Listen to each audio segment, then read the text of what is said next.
Tingginya produksi buah kelapa di Banyuasin, Sumatera Selatan dimanfaatkan sejumlah pemuda di Palembang untuk membuat produk turunan dari produksi kelapa tersebut.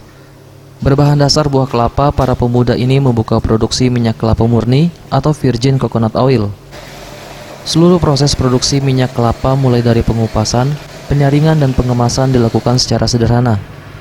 Permintaan pasar akan minyak kelapa tak hanya di wilayah Sumatera Selatan saja, tetapi juga di Pulau Jawa.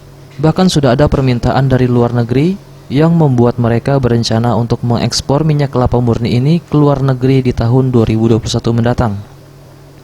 Usaha yang dilakukan muda-mudi asal Palembang ini ternyata tak hanya mencari untung semata, tetapi juga membantu petani kelapa di Banyuasin yang sering mengalami kendala dalam penjualan hasil kelapanya, terutama di masa pandemi COVID-19 seperti sekarang ini.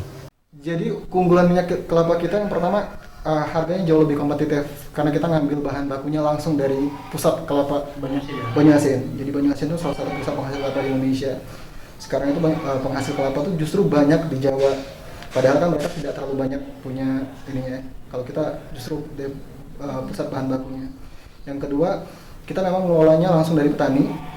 Artinya jauh lebih fresh. Kemudian juga kita ada program pemberdayaan juga untuk petani. Jadi kita tidak hanya doing the business, tapi kita juga ada social project yang kita jalankan di sana, sama-sama mimpinya ke petani, kurang lebih seperti itu.